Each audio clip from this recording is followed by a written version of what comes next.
कहानी का शीर्षक चांदनी रात का रहस्य। शांत चांदनी रात थी। गांव की गलियां सुनसान थीं और दूर दूर तक केवल सन्नाटा पसरा हुआ था। पीपल के पेड़ के नीचे पुराना कुआं खामोशी से खड़ा था, जैसे किसी रहस्य को अपने भीतर छिपाए हुए हो। कुएं के पास एक छोटा सा पोखर था, जिसमें चांद की रोशनी झिलमिला रही थी, और एक बूढ़ा बैल बरगद की जड़ के पास आराम कर रहा था।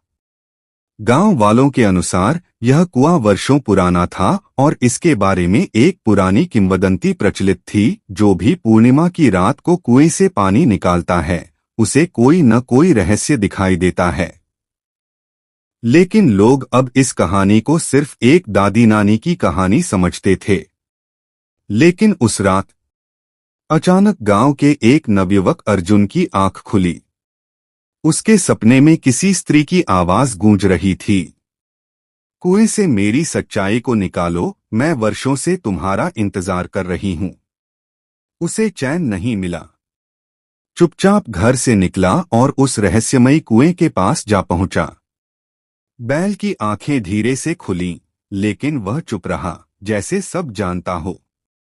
अर्जुन ने हिम्मत कर बाल्टी नीचे डाली, रस्सी खींची, लेकिन बाल्टी में पानी नहीं, बल्कि एक पुरानी सुनहरी सी डिबिया निकली। डिबिया में एक पुराना पत्र और एक पायल थी।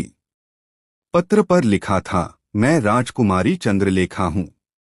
मेरे प्रेमी वीर प्रताप ने मुझे धोखा देकर इसी कुएं में कैद करवा दिया था। जब कोई सच्चा दिलवाला इस डिबिया को निकालेगा, तभी मेरी आत्मा को मुक्ति मिलेगी। यदि तुम सच में साहसी हो तो बरगद के पीछे की जमीन खोदो, वहां तुम्हें मेरी अंतिम निशानी मिलेगी। अर्जुन कांप गया, लेकिन उत्सुकता और साहस से उसने खोदना शुरू किया। कुछ ही देर में उसे एक छोटा सा कंकाल और एक सुंदर चांदी का कंगन मिला।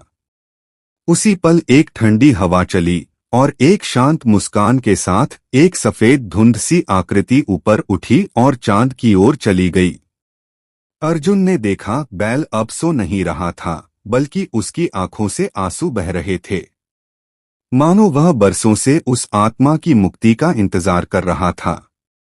अर्जुन ने उस पत्र और कंगन को गांव के मंदिर में रख दिया और फिर उस कुएं को बंद करवा दिया, ताकि कोई और उस रहस्य में उलझ न जाए।